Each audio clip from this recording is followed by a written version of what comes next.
Hello mga ka-tasty! Welcome sa aking channel, and for today's video ay gagawa tayo ng mango jelly salad. Para sa ating written ingredients and costing, please check description box.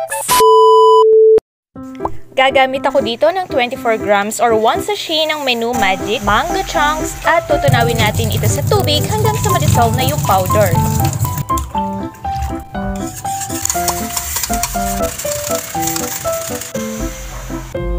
Let's add 1/2 cup ng mango condensed milk, pero kung wala kayong mango condensed milk, ay pwede rin kayong gumamit ng condensed milk, tapos ay magdagdag lang kayo ng mango flavoring.